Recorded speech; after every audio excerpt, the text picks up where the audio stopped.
Halo teman-teman, selamat datang di Futato, Football Data and Story.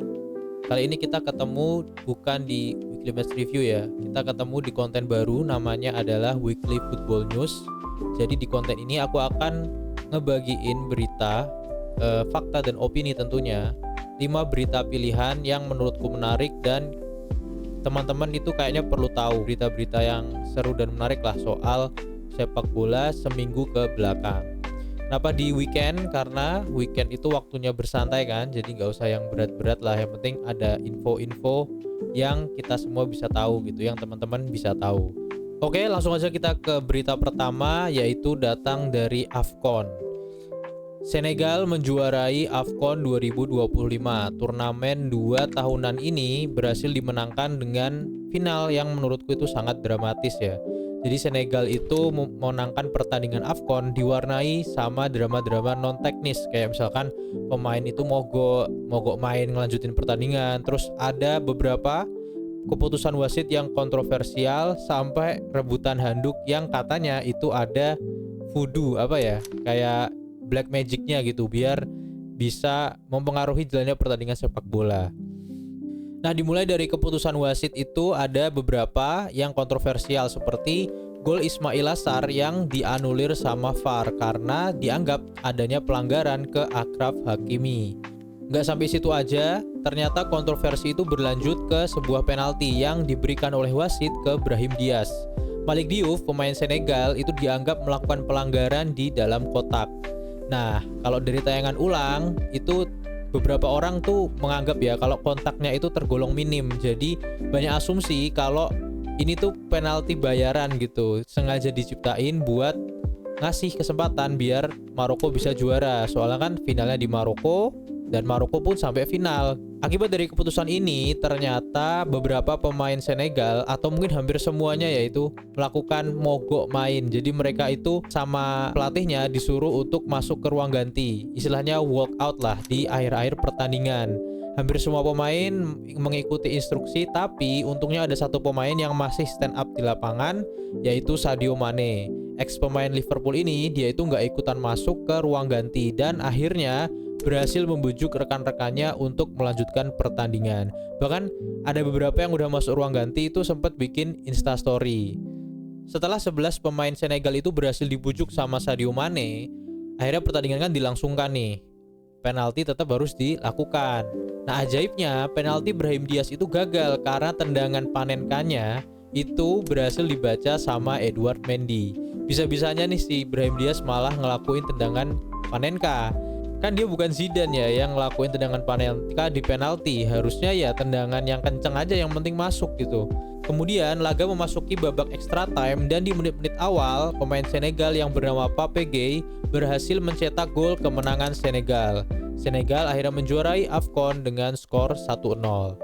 Di akhir laga Sadio Mane itu jadi pemain terbaik dan Yasin Bono jadi kiper terbaik, tapi Brahim Diaz itu nggak ketinggalan ya, dia dapat penghargaan Golden Boot. Tapi dia tertangkap kamera dengan wajah yang sedih saat menerima penghargaan. Oke, dari AFCON kita geser ke berita Liga Inggris, yaitu tepatnya berita soal Mourinho yang melakukan sindiran kepada manajemen MU soal Michael Carrick. Jadi Mourinho, ex pelatih Manchester United yang berhasil mendatangkan 2 trofi kalau nggak salah ya, satunya itu UEFA Europa League kalau nggak salah, itu melakukan sindiran halus lah kepada Carrick yang ditunjuk sebagai interim manager. Jadi Mourinho itu menilai kalau manajemen MU itu sering melakukan penunjukan pelatih kepada pemain-pemain legend tapi tanpa adanya rekam jejak atau prestasi yang jelas. Mourinho itu juga menyatakan ya kalau penunjukan pelatih interim yang kata dia itu tanpa sejarah itu tuh dinilai hanya sebagai quick fix lah. Dinilai minim visi jangka panjang, hanya untuk menenangkan situasi sementara setidaknya hingga akhir musim. Kalau menurutku itu tuh masuknya kritikan yang konstruktif ya, dan aku yakin manajemen MU itu nggak ambil pusing soal kritikan dari Mourinho. Nah, jawabannya tinggal Carrick itu membuktikan aja. Apalagi kan dia baru menang nih dari Man City, dapat modal kemenangan, kepercayaan diri tinggi, dan katanya punya kesempatan untuk merekrut gelandang baru karena Casemiro itu akan meninggalkan MU di akhir musim nanti. Jadi Carrick tinggal membuktikan aja, dan jawabannya melawan Arsenal di minggu malam nanti akan menjadi penentuan apakah Carrick ini cuman quick fix atau bisa sampai jangka panjang. Nah, ngomong-ngomong soal gelandang bertahan yang kira-kira bakal diincar MU, ada beberapa rumor sih. Mereka menyebutkan kalau Elliot Anderson, yaitu pemain timnas nasional Inggris dari klub Nottingham Forest, dan Carlos Baleba itu jadi prediksi pemain gelandang berikutnya untuk ke Manchester United. Tentunya harganya nggak murah lah ya, harus merogoh kocek yang agak dalam kalau mau bermain di Manchester United. Next kita ke dalam negeri, terutama ke berita soal Timnas Indonesia. Beberapa hari yang lalu, PSSI dan FFI, Federasi Futsal Indonesia, itu melakukan conference dan melakukan announcement bahwa akan ada brand apparel yang menjadi sponsor utama jersey Timnas Indonesia. Aku kira Adidas karena ada beberapa rumor beberapa minggu yang lalu kalau bakalan deal sama Adidas. Ternyata brandnya lain. Melalui PT Garuda Sepak Bola Indonesia, brand yang bernama Kelme ini akan menjadi sponsor jersey resmi Timnas Indonesia dan Timnas Futsal Indonesia. Keputusan ini menjadikan Timnas Indonesia itu resmi menjadi tim nasional Asia ke-8 yang menggunakan aparel asal Spanyol ini. Dan kalau kita lihat, logonya itu mirip telapak tangan hewan ya. Ini tuh sebenarnya sudah dipakai juga sama tim bola lokal yaitu Persib Bandung. Kerjasama ini memperkuat positioning Timnas Indonesia baik futsal maupun sepak bola sebagai proyek jangka panjang yang dikontrak dengan durasi 4 tahun hingga tahun 2030. Nah, harapannya 2030 kita lolos Piala Dunia pakai brand Kelme ini juga. Kalau bicara soal goals, itu harapannya jelas ya.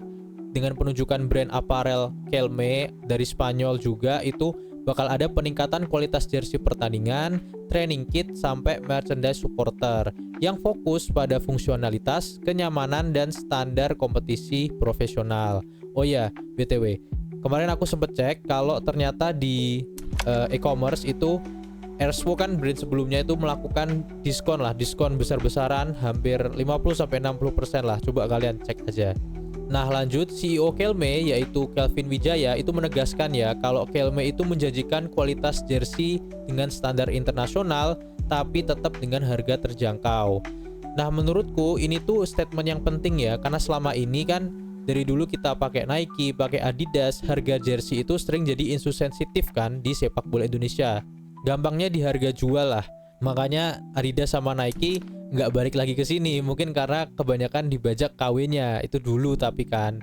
Nah, jadi nggak cuma soal desain bagus, tapi aksesibilitas dan value for money itu diharapkan bisa menjangkau ke seluruh lapisan fans Timnas Indonesia. Dari berita dalam negeri kita kembali ke berita luar negeri, tapi kali ini bukan dari Liga Spanyol, Liga Inggris maupun Liga Italia, tapi Liga Arab atau Saudi Pro League atau yang sering dikenal dengan Liga Gurun Pasir.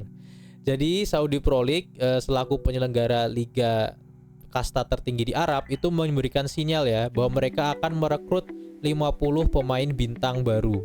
Jadi bintang-bintang dunia yang usianya sudah memasuki senja atau memang punya bakat dari usia 25 lah biasanya mereka akan direkrut ke liga ini. Nama-nama besar seperti Mo Salah, Bruno Fernandes, Robert Lewandowski, Casemiro itu semuanya kan sekarang udah kepala 3. Mereka semua masuk dalam target incaran mereka agar bisa mendongkrak popularitas dan kualitas dari Saudi Pro League ini. Bahkan Vinicius Junior yang beberapa waktu lalu dicemooh sama fansnya sendiri di dalam stadion ya, itu juga dijadikan target. Nah, ada kabar bahwa pembicaraan sama agennya si Vinicius itu udah berjalan lebih dari setahun, tapi saat ini belum tahu nih apakah lanjut atau enggak. Kan dia sampai sekarang setauku belum melakukan perpanjangan kontrak dengan Real Madrid. Tujuan perekrutan besar-besaran ini selain untuk meningkatkan kualitas liga itu ternyata sebagai langkah antisipasi. Mengingat ikon mega bintang di Liga Arab itu yaitu Cristiano Ronaldo kemungkinan akan meninggalkan Saudi Pro League di tahun 2027. Sebenarnya Ronaldo itu belum memutuskan untuk pensiun ya, tapi ini sebagai langkah jaga-jaga. Soalnya Ronaldo itu kan pernah bilang kalau dia bakal main lagi di klubnya yang pertama yaitu Sporting. Nah, dari Al Nassr sendiri itu sudah melakukan beberapa opsi ya. Mungkin nanti sebelum 2027 atau mendekati itu mereka akan menawarkan perpanjangan 1 tahun. Dan ada juga opsi yang menjadikan Ronaldo itu jadi salah satu pemegang saham Al Nassr. Nilainya pun cukup lumayan ya. Sahamnya itu bernilai 15% apabila dipegang sama Ronaldo. Nah, sekarang kita beranjak ke berita terakhir di mana video ini di-take atau tayang, mungkin keputusannya udah keluar. Jadi Andy Robertson itu dikabarkan akan pindah ke Tottenham Hotspur. Tottenham Hotspur itu sedang melakukan pembicaraan awal dengan bek kiri Liverpool ini. Mereka berencana untuk mendatangkan Andrew Robertson mengingat pengalamannya yang sangat baik di EPL. Sudah EPL proven lah. Apalagi Robertson itu kan usianya udah 31 tahun ya. Kontraknya itu juga akan habis musim panas ini. Tinggal 6 bulan lagi lah kurang lebih. Nah, Spurs itu ingin mempercepat transfernya di Januari ini daripada harus menunggu Robertson jadi free agent nanti. Kalau nggak salah sebenarnya deadline transfer musim dingin itu tinggal 2 minggu lagi. Nah, sebagai pengingat, Robo itu cuma dibeli dengan harga 8 juta pounds ya dari Hull City pada tahun 2017. Jadi di usia yang 31 tahun, masih ada 3-4 tahun lagi, Tottenham masih bisa lah mendapatkan jasa terbaik dari Andrew Robertson. Nah, Andy Robertson itu dikabarkan terbuka ya sama penawarannya Tottenham. Ini tuh akibat karena ada penurunan menit bermain di Liverpool karena adanya back baru regenerasi dari Andrew Robertson yaitu Milos Kerkez yang masih berusia 23 tahun juga. Sama pas kayak dia direkrut dari Hull City. Nah, alasan lainnya adalah Robertson itu ingin bisa terus mengasah skillnya ya. Maksudnya ada menit bermain, mainnya lebih banyak sehingga nanti kontribusinya lebih besar saat Skotlandia berlaga di Piala Dunia 2026. Kalau dari sisi Tottenham, sebenarnya Tottenham itu memang butuh pengalaman dan kepemimpinan dari seorang back senior nih, terutama di posisi back kiri. Apalagi Ben Davies, pemain sekarangnya mereka yang di back kirinya mereka itu lagi kena cedera yang belum sembuh juga. Dan dari sisi Liverpool itu terbuka ya sama penawaran ini. Mereka itu menghormati jasa Robertson, makanya masih terus dilakukan negosiasi terkait kepindahan Robertson ke Tottenham Hotspur. Sebagai solusinya dari pihak Liverpool itu pasti juga akan menyiapkan cadangan bek kiri ya kalau Milos Kerkez itu kenapa-napa. Nah, kabarnya pemain pinjaman dari Liverpool yang dipinjamkan ke Roma akan ditarik kembali yaitu Kostas Tsimikas yang katanya emang pengen pulang ke Anfield.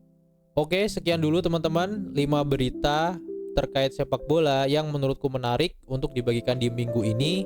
Terima kasih sudah menonton Weekly Football News sampai akhir.